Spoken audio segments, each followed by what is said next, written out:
High, good afternoon to all of you. তোমাদের fifth সেমিস্টারের class নেব। আহ, আমরা গতকালকের ক্লাসে যেখানে শেষ করেছিলাম তার একটা অন্য পার্ট, যে ব্রিটিশ ইস্ট ইন্ডিয়া কোম্পানির শাসনকালে আমাদের দেশে যে যে জায়গায় ব্রিটিশ ইস্ট ইন্ডিয়া কোম্পানি দখল করেছিল সেসব জায়গায় বিচার ব্যবস্থা কেমন ছিল। তো বিচার ব্যবস্থার প্রসঙ্গটা তুলতে গিয়ে আমি জাস্ট তোমাদের তিনটে পার্টে ভাগ করব। একটা পার্ট হচ্ছে যে প্রথমে দেখবো যে কেমনভাবে আমাদের দেশে বিচার ব্যবস্থাটা ছিল, এক নাম্বার। দু নম্বর হচ্ছে যে ওয়ারেন হেস্টিংস আসার আগে, অর্থাৎ বক্সারের যুদ্ধ পর্যন্ত, 57 থেকে বক্সার যুদ্ধ পর্যন্ত কেমন বিচার ব্যবস্থা ছিল। এবং আরেকটা হচ্ছে ওয়ারেন হেস্টিংস থেকে কর্নওয়ালিস পর্যন্ত ওয়ারেন হেস্টিংস কী কী পদক্ষেপ নিলেন, কর্নওয়ালিস কী কী পদক্ষেপ নিলেন, এবং শেষে আমরা লর্ড বেন্টিকের কিছু পদক্ষেপের সঙ্গে আলোচনা করে আমরা একটা সিদ্ধান্তে পৌঁছাবো যে ভারতবর্ষে ব্রিটিশ ইস্ট ইন্ডিয়া কোম্পানির সময়কালেতে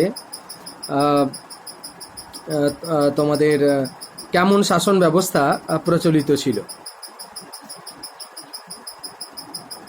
ভারতবর্ষের শাসন ব্যবস্থা 1757 থেকে মোটামুটিভাবে যখন শুরু হয়, একটা জায়গার নিয়ম যে তার যে যত তার বিস্তৃতি ঘটবে তার জিনিসপত্রকে সামলাতে লোক লাগবে, বিশেষ করে প্রশাসন চালাতে নির্দিষ্ট কিছু নিয়ম কানুনের দরকার পড়ে, এবং সেই নিয়ম কানুনগুলোর নামই হচ্ছে, টোটালটাকে বলা হয় শাসনতন্ত্র। এবং শাসনতন্ত্রেরই সব থেকে গুরুত্বপূর্ণ পার্ট বিচার ব্যবস্থা। তো প্রথম পার্ট আমরা জাস্ট একটু আলোচনা করে নিই যে মুঘল আমলে বিচার ব্যবস্থাটা মূলত কেমন ছিল।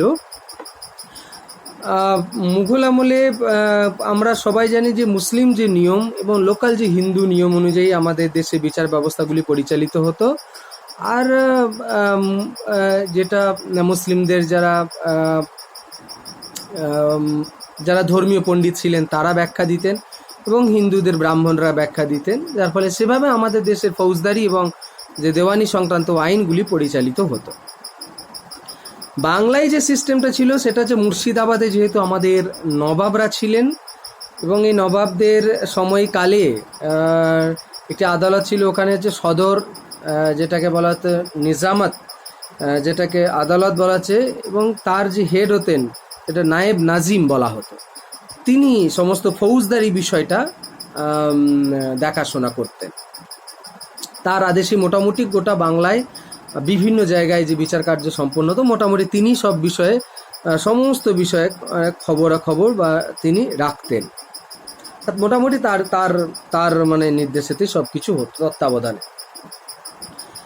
এখন ভারতবর্ষে যতদিন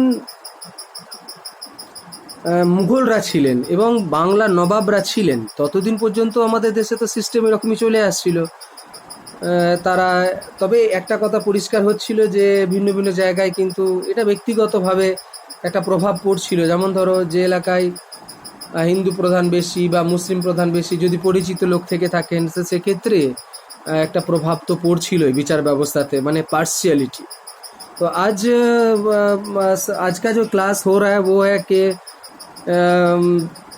जो लॉ है हमारे देश में बना था वो ब्रिटिश ईस्ट इंडिया कंपनी के दौरान, उसके बारे में, उसका पैटर्न क्या था और क्या क्या प्रोसेस उन लोगों ने लेके आए थे हमारे देश में, फॉलो किया गया था, उसी के ऊपर हो रहा है। हम लोग 3 हिस्से में बांटे हैं आज का डिस्कशन। एक है जो 1772 वारेन हेस्टिंग्स से पहले वाला, कैसा विचार व्यवस्था था। दूसरा है वारेन हेस्टिंग्स ने क्या क्या बदलाव लेके आए थे, और तीसरा है कॉर्नवालिस ने क्या क्या बदलाव लेके आए, और एंड में हम लोग देखेंगे बेंटिक ने क्या क्या कुछ किए थे। एंड में हम लोग कंक्लूजन खींचेंगे। पहला है हमारे बंगाल का जो सिस्टम बना हुआ था, मुगल पीरियड में ऐसे ही बना हुआ था, मुस्लिम और हिंदू लॉ के बेस के ऊपर विचार व्यवस्था चालू हुआ था, मतलब निर्भर था। और बंगाल में जो था, बंगाल में नवाब थे हमारे मुर्शिदाबाद के, वहाँ का निज़ाम अदालत करके एक जगह, मतलब अदालत हुआ करता था, तो वहाँ का नायब नाजिम उनका हेड हुआ करते थे। उन्हीं के अंडर में सभी तरह की लोकल लेवल से जो भी कोर्ट वगैरह, मतलब लोकल डिस्कशंस करके सब समस्या का समाधान निकाला जाता था। তো এই একটা হচ্ছে ব্যাপার। 1757 থেকে 1772 সাল পর্যন্ত আমাদের দেশে বিশেষ করে বাংলায় মুঘল আমলে যে নিয়মকানুন বা নবাবী আমলে যে নিয়মকানুন সেইটাই প্রচলিত ছিল, অর্থাৎ তার মত ভিত্তি করেই মোটামুটিভাবে প্রশাসন চলছিল। It's now clear. 1757 to 1772, in this period, the previous law systems, the judicial systems, which was prevailed during the time of Nawab, during the time of Nawab means the Murshidabad Nawab, Nawab's house directions. Our Bengal's judicial systems was going on at that period of time up to 1772, 1772 तक हमारा नियम वही नियम चालू हुआ करता था। लेकिन 1772 में जब वॉरेन हेस्टिंग्स आए तो उन्होंने कुछ बदलाव लेके आए, क्योंकि बहुत तरह का गड़बड़ हो रहा था, लोग मान नहीं रहे थे। लोकल लेवल में मुफ्ती और जो ब्राह्मण्स थे और जो बड़े आदमी थे वो पैसे देके लॉ को खरीद लेते थे। बहुत सारा का एलिगेशन आ रहा था, অভিযোগ আসছিল যে ওরা কিনে নিচ্ছেন, বড় লোকরা সুবিধা পাচ্ছেন, বাকিরা পাচ্ছেন না। এই জন্য ওয়ারেন হেস্টিংস কি করলেন, বললেন যে প্রত্যেক জেলাতে দুটো করে আদালত হবে এবং প্রত্যেক জেলায় দুটো করে আদালত, একটা হচ্ছে দেওয়ানি আদালত, একটা হচ্ছে ফৌজদারি আদালত। আর মোটামুটিভাবে তোমাদের একটা জিনিস স্পষ্ট করে বলে দিই, সেটা হচ্ছে যে ফৌজদারি আদালত কাকে বলে, দেওয়ানি আদালত কাকে বলে তোমাদের জানা দরকার। You will have to know what is ফৌজদারি কোর্ট অ্যান্ড দেওয়ানি কোর্ট। দ্যাট ইজ ফৌজদারি কোর্ট মানে হচ্ছে পুলিশ সংক্রান্ত বিষয় যে কোর্টেতে নিষ্পত্তি হয়, অর্থাৎ কাউকে মেরেছে, হত্যা করেছে, কারো সঙ্গে মারপিট করেছে, কারো, তো এই বিষয়গুলো জবরদস্তি দখল করে নিয়েছে, এই বিষয়গুলো হচ্ছে ফৌজদারি আদালত। ফৌজ মিন্স পুলিশ আর মিলিটারি সিস্টেমস, তখনকার দিনে আমরা পুলিশই বলবো। আর দেওয়ানি হচ্ছে যে আদালতে টাকা পয়সা সংক্রান্ত বিচার ব্যবস্থা সম্পন্ন করা হতো তাকে বলা হচ্ছে দেওয়ানি আদালত। মানে ধরো কারো জমি ভাগ বাটোয়ারা সমস্যা হচ্ছে, ট্যাক্স নিয়ে সমস্যা হয়েছে, বা কেউ কাউ কম দিয়েছে, এরকম টাইপের টাকা পয়সা সংক্রান্তগুলো এখানে বিচার করা হতো।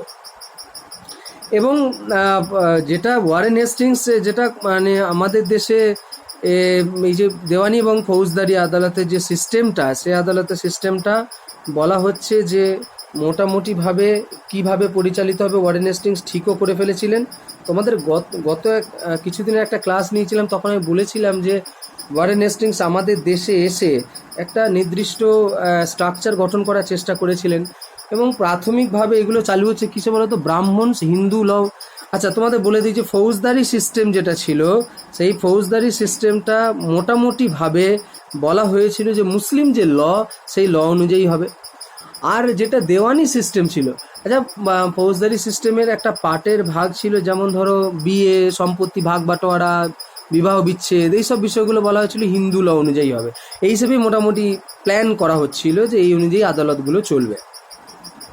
অর্থাৎ যে জেলায় জেলায় যেটা দুটো করে আদালত স্থাপন করা হয়েছে, সেই আদালতগুলোতে এইভাবে বিচার প্রক্রিয়া এই নিয়মে চলবে।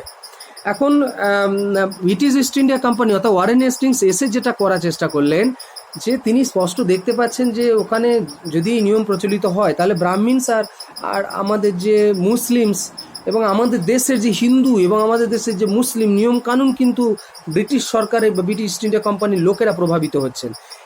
ওটা থেকে মুক্তি পাওয়ার জন্য वारेन हेस्टिंग्स ने क्या किया कि इतने दिनों से जो लॉ चल आ रहा है, वो लॉ के हिसाब से अगर देखेंगे तो उस लॉ का अगर नियम मानेंगे तो ईस्ट इंडिया कंपनी उनके ऊपर प्रभाव नहीं डाल पाया था।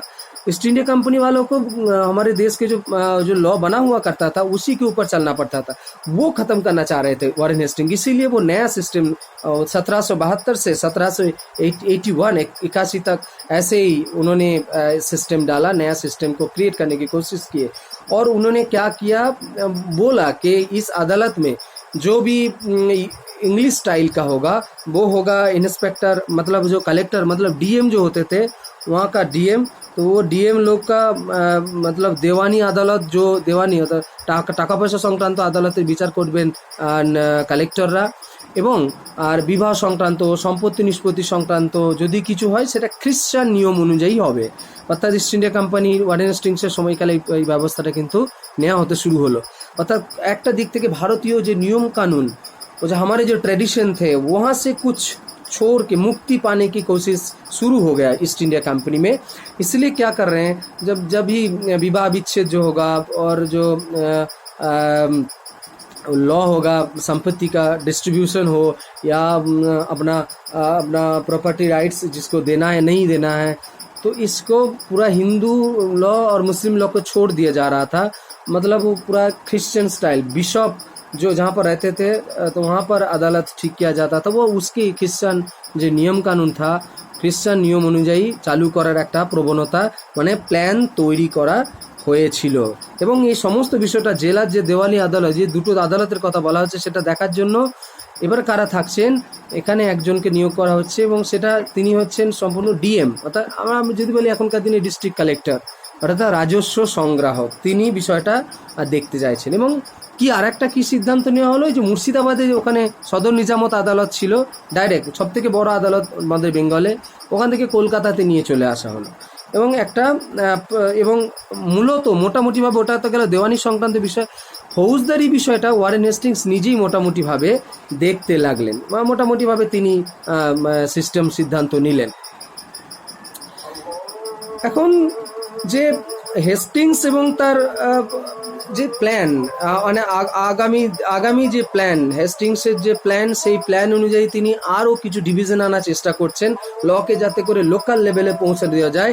সেই জন্য তিনি কে করলেন যে প্রদেশগুলোতে আমাদের গোটা বাংলায় 6টা আদালত স্থাপন করলেন এবং প্রাদেশিক আদালত স্থাপন করলেন প্রথম দিকে আদালতে, মানে জেলা আদালতের পরিবর্তে।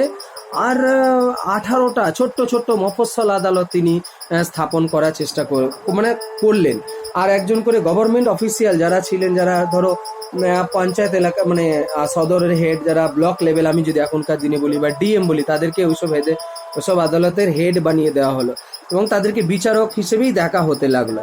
তারপরে এবং আরেকটা অপশন রেখে দেওয়া হয়েছিল, এই আদালতগুলো থেকে যদি কোনো বিচার প্রার্থী যদি বিচার না পান তাহলে তার একটা সর্বোচ্চ আপিল আদালত হিসেবে কলকাতাতে সুপ্রিম কোর্টকে রাখা হলো, যে সর্বোচ্চ আপিল আদালত হচ্ছে এটা। এবং এলিজা ইমফে আমরা জানি সুপ্রিম কোর্টের প্রথম প্রধান বিচারপতি, তার তত্ত্বাবধানে কিছুদিনের জন্য এটাকে নেওয়া হলো যে আপিল আদালতে ওখানে আপিল করা যাবে।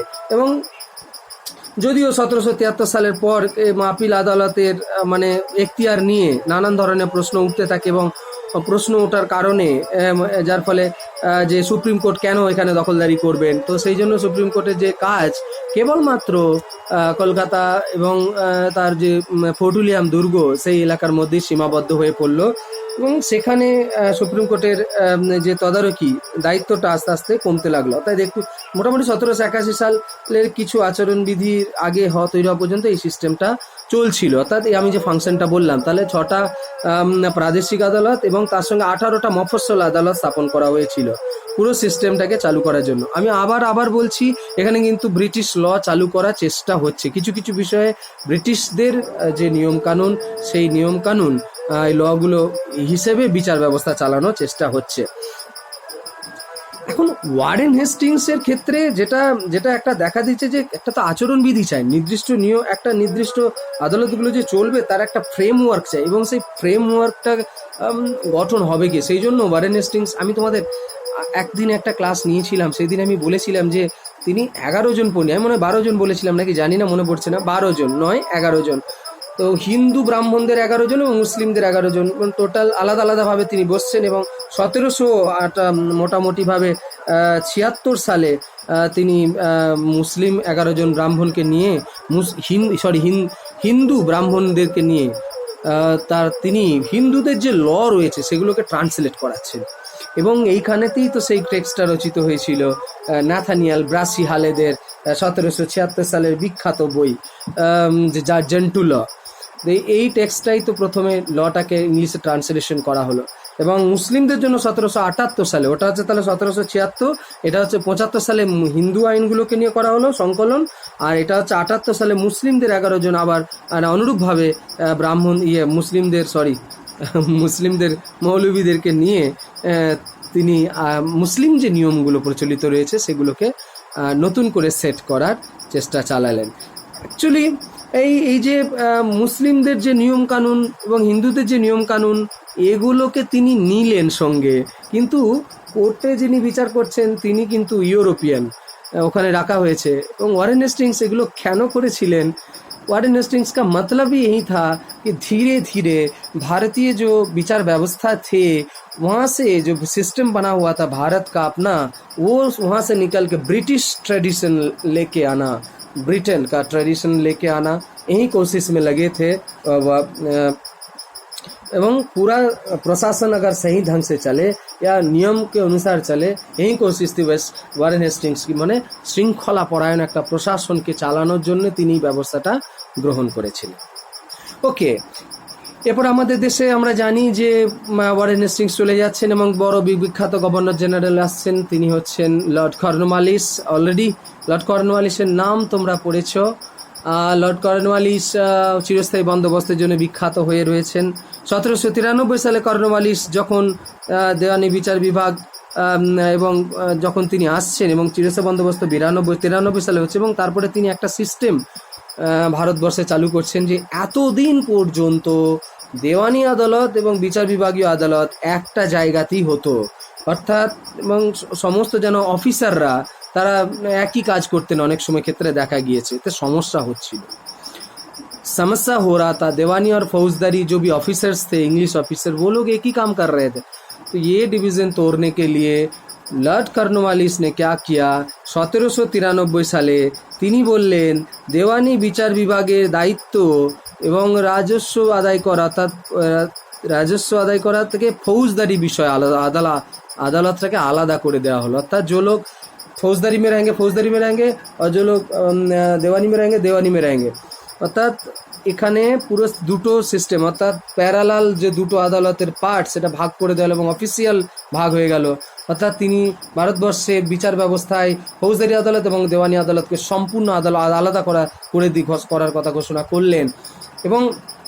এবং একই সঙ্গে তিনি যেটা করলেন যে মানে যেটা প্রথমে তিনি যে নতুন করে আদালতের সেটআপটাকে গঠন করার চেষ্টা করছেন এবং সেখানে বলছেন প্রথমে থাকবে জেলা লেভেলের একটা আদালত, তারপরে থাকবে শহর লেভেলের একটা আদালত, सिटी कोर्ट, जो डिस्ट्रिक्ट कोर्ट होगा उसके बाद सिटी कोर्ट होगा, और उसके बाद जो होगा पूरे प्रदेश में 4 कोर्ट होगा। 4টে কোর্ট হলো এবং তার ওপরে থাকতো সদর দেওয়ানি আদালত, যেটাকে আমি বলছিলাম ওই রেজা খাঁ যিনি ছিলেন, যাকে গ্রেপ্তার করেছিল ওয়ারেন হেস্টিংস, যে তোমাকে আর পদে রাখা হবে না, এবং তাকে পুনরায় পদ ফেরতও দেওয়া হয়নি, অর্থাৎ ওই যে মুর্শিদাবাদ থেকে কলকাতায় যেটা আনা হয়েছিল। এবং এগেন আবার এখানে কিন্তু কর্নওয়ালিস যেটা করলেন সেটা হচ্ছে, তাহলে একটা জিনিস আর একটু কষ্ট করে বুঝে নাও, একটা হচ্ছে জেলা আদালত তিনি স্থাপন করলেন, অর্থাৎ 4টে আদালত 4টে স্টেজ তৈরি করার চেষ্টা করছেন। কি বলছেন যে প্রথম হচ্ছে জেলা, তারপরে হচ্ছে সিটি, তারপরে 4টে মানে ডিস্ট্রিক্ট, মানে আমাদের স্টেটে 4টে আলাদা আলাদা কোর্ট করা হয়েছিল এবং তার ওপরে সদর নিজামত আদালত। এই সদর নিজামত আদালত হচ্ছে ফাইনাল ডিসিশন নিতেন এবং এই সমস্ত বিষয়গুলোতেই কিন্তু ওয়ারেন হেস্টিংস যেটা চালু করলেন সেটা হচ্ছে যে বিচারপতি যারা হবেন তারা কিন্তু সবাই ইংরেজ হবেন। এই একটা মেজর চেঞ্জেস লর্ড কর্নওয়ালিস ভারতবর্ষের বিচার ব্যবস্থাতে তিনি নিয়ে আসছেন এবং ফৌজদারি ব্যবস্থাটাকে তিনি পুরোপুরি যাতে করে তাড়াতাড়ি বিচার করা যায় পুরো সিস্টেম সেটআপটাকে তিনি চেঞ্জ করার চেষ্টা করছেন এবং সবকটি মানে যে ফৌজদারি বিষয় এবং আদালতের সমস্ত যে নিয়ম কানুন সেখানে মানে যেখানে ওই যে নবাবের সময়কালে রেজা খান সদর নিজামত আদালতে রেজা খান তদারকিতে বিচার কার্য চলতো, সেই বিচার কার্যের সিস্টেমটাকে তিনি যেন পুনরায় ফেরত আনার চেষ্টা করছেন এবং কোনো না কোনো জায়গায় ইউরোপীয় যে লোকেদের পুরো সদর নিজামতের যে আদালতটা চালানোর চেষ্টা করলেন, অর্থাৎ তিনি পুরোটাই সদর নিজামত আদালতের সিদ্ধান্তের দ্বারা পরিচালিত হবে আমাদের গভর্নমেন্ট বিচার ব্যবস্থা, এটা তিনি বলতে লাগলেন। এবং তোমাদের বারবার বলে দিই যে ইস্ট ইন্ডিয়া কোম্পানি আমাদের কলকাতাতে চালানোর জন্য একজন গভর্নর জেনারেল থাকতেন এবং তাকে চালানোর জন্য 4 জনের বোর্ড থাকতো।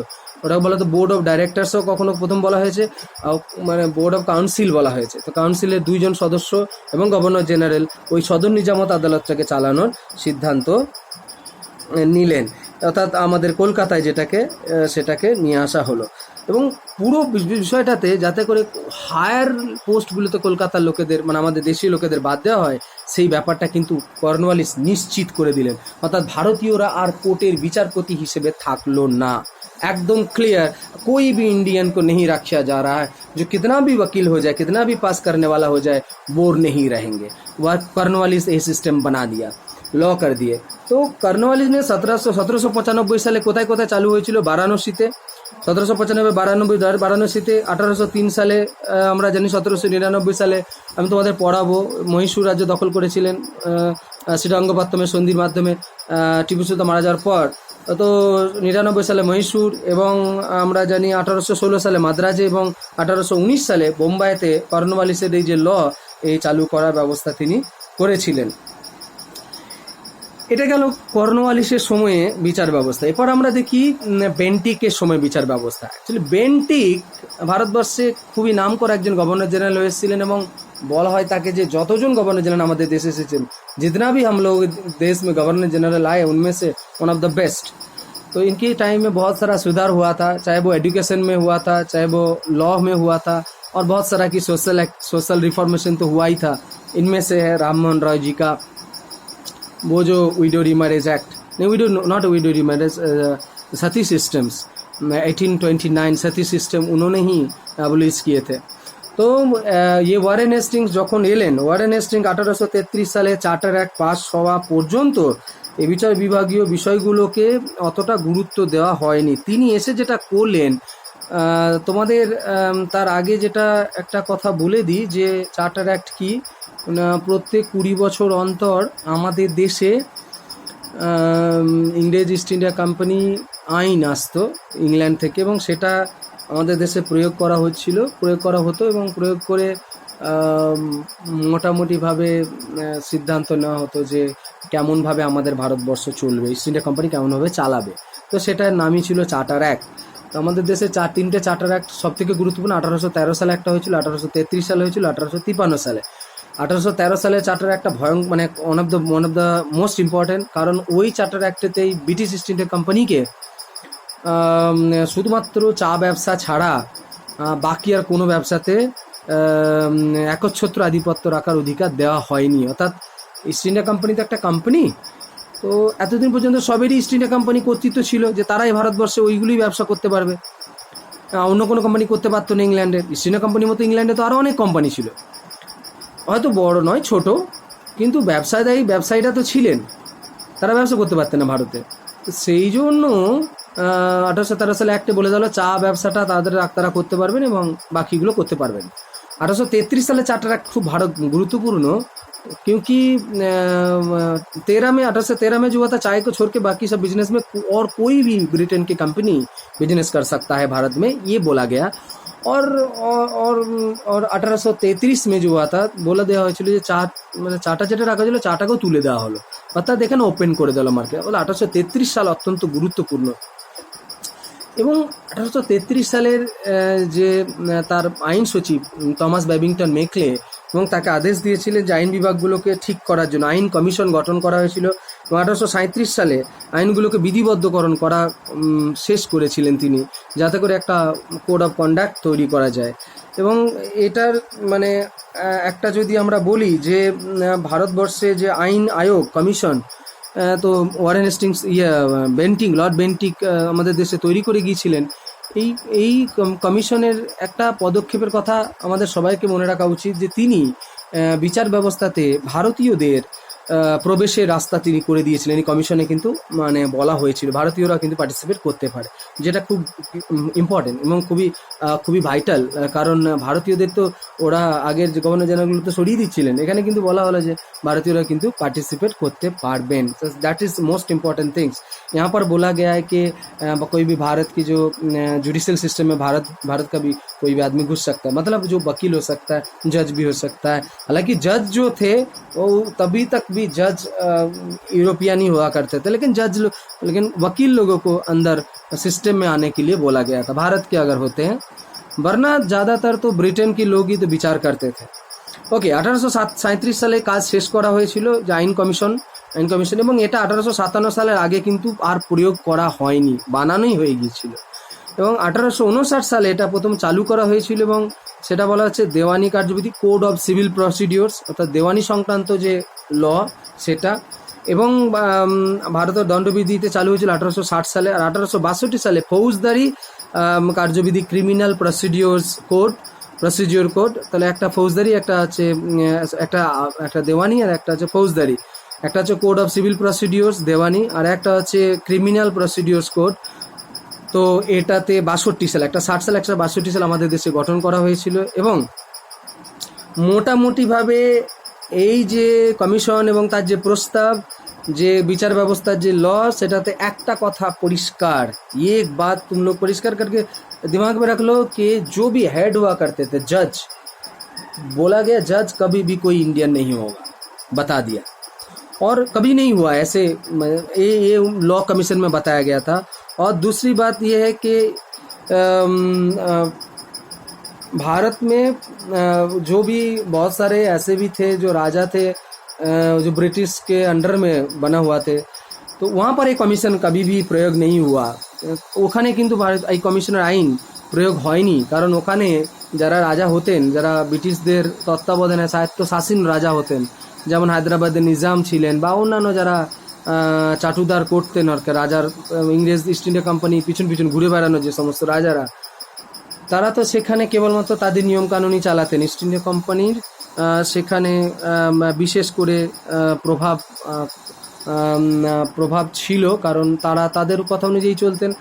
আমি জানি না, অমৃতা ম্যাডাম হয়তো যখন পড়াবেন লর্ড ওয়েলেসলির সত্যবিলোপ নীতি, ভারত অধীনতামূলক মিত্রতা নীতি, ওখানে এবং সত্যবিলোপ নীতির ক্ষেত্রে বলা হয়েছে যে একজন রেসিডেন্ট রাখা হবে রাজদরবারে, একজন অফিসিয়াল রাখা হবেন, যে সমস্ত রাজারা ব্রিটিশ অধীনতামূলক বা সত্যবিলোপ নীতি মেনে নেবেন, রেসিডেন্ট রাখা হবে। এবং সত্যবিলোপ নীতির ক্ষেত্রে তো স্পষ্টই, কিন্তু ওয়েলেসলির সময় অধীনতামূলক মিত্রতা নীতিতে এটা স্পষ্ট একটা আইনই করে দেওয়া হয়েছিল যে একজন ইংরেজ অফিসার, যে সমস্ত রাজারা এই চুক্তি স্বাক্ষর করছেন, जो राजा ये पैक्ट सब्सिडरी अलायंस में साइन कर रहे हैं, उस राजा के दरबार में एक पुलिस ऑफिसर बने रहेंगे, एक इंग्लिश ऑफिसर।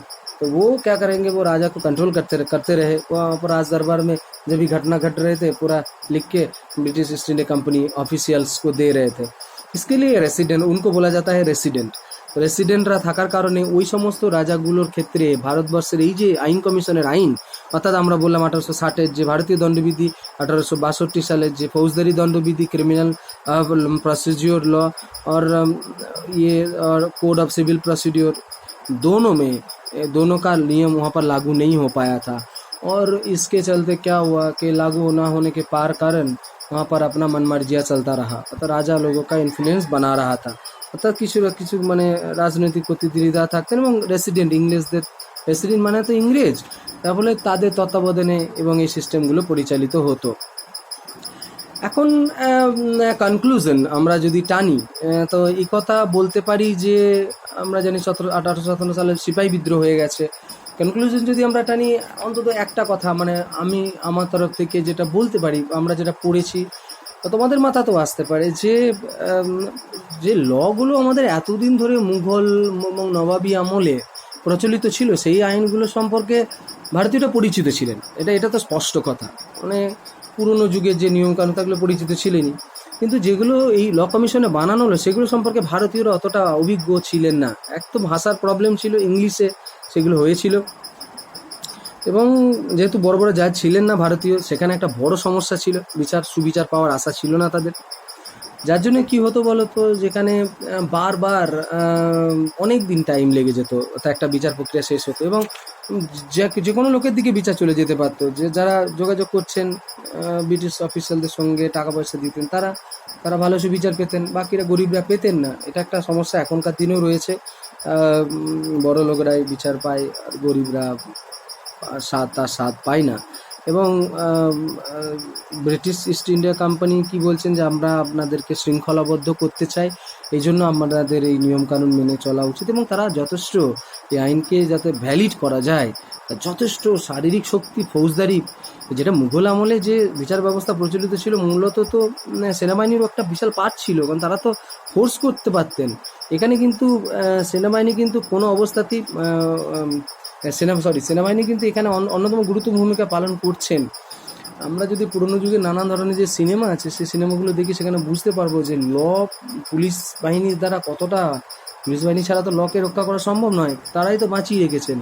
তো সেটা তারা করতে পারছেন এবং তারা অজুহাত দেখাচ্ছেন যে আপনাদের ভালোর জন্য এটা করছি। एक्चुअली इनडायरेक्टली ये बोला जा रहा है कि हम लोग अपने आप लोगों के भले के लिए कर रहे हैं, लेकिन इनडायरेक्टली वो अपना शिकंजा कसता जा रहा था। मतलब ईस्ट इंडिया कंपनी वाले हमारे देश के ऊपर शिकंजा कसता जा रहा था, दीवानी और फौजदारी अदालत में जो भी है। लेकिन डिवीज़न था, डिवीज़न हर जगह में डिवीज़न था। कहीं पर सुविधा मिलती थी, कहीं पर नहीं मिलती थी, जैसे मुग़ल पीरियड में भी था। लेकिन ये क्या हुआ, पूरा जो हिंदू ना रहा मुस्लिम, एक क्रिश्चियन स्टाइल्स ऑफ जो लॉ बनना शुरू हो गया था हमारे देश में। और একটা সেকশন সবসময় ছাড় ছিল, যেটা তারা এই আওতার মধ্যে রাখেননি, সেটা হচ্ছে পুলিশ এবং সেনাবাহিনীকে। এক্ষেত্রে তারা তাৎপর্যপূর্ণভাবে এই সুযোগ সুবিধাগুলো কিন্তু তারা কিন্তু এখানে প্রয়োগ করতে দেননি, কারণ তারা খুব ভালো করে জানতেন যে যদি এই ব্যাপারটা ওর মধ্যে প্রয়োগ করে দিই তাহলে কিন্তু আমাদের শাসন নিয়ে টানাপোড়েন হতে পারে। কারণ গোটা, মনে রাখবে, লাস্ট একটা কথা আমি শেষ করব, যে গোটা ব্রিটিশ ইস্ট ইন্ডিয়া কোম্পানি যে প্রশাসন ব্যবস্থা, বিচার ব্যবস্থা, সবটাই নির্ভর ছিল ভারতবর্ষের পুলিশ ব্যবস্থা এবং সেনাবাহিনীর ওপরে। কারণ তারা একটা বিদেশি শক্তি। আমরা এখনই যদি দেখো আমাদের দেশের অবস্থা, সেখানে দেখো মিলিটারি এবং পুলিশ বাহিনী দিয়ে, লকডাউন পুলিশকে দিয়ে করাতে হচ্ছে, সাধারণ মানুষ তো মানবেন না, অথবা মিলিটারি বাহিনীকে দিয়ে আমাদের দেশ সুরক্ষা করতে হচ্ছে। তো ভোট করানোর সময় তো মিলিটারি বাহিনী লাগে বা পুলিশ বাহিনী লাগে। সো এটা একটা স্পষ্ট জিনিস যে ওদেরকে আওতায় রাখা হয়নি, এবং ভারতবর্ষের প্রশাসন ব্যবস্থাটাকে সম্পূর্ণরূপে ব্রিটিশ নিয়মে একটা ধাঁচে ঢেলে দেওয়ার একটা উদ্যোগ ইস্ট ইন্ডিয়া কোম্পানি নিয়েছিল। ওকে, জানি না কতটা বুঝতে পারলে, আশা করি চেষ্টা করেছি আমি। যদি কিছু তোমাদের জিজ্ঞাসা করার থাকে, যেদিন আমরা অনলাইন ক্লাসে আসবো সেদিন তোমরা নিশ্চয়ই জিজ্ঞাসা করবে। ওকে, ততক্ষণ পর্যন্ত বাই অ্যান্ড থ্যাংক ইউ।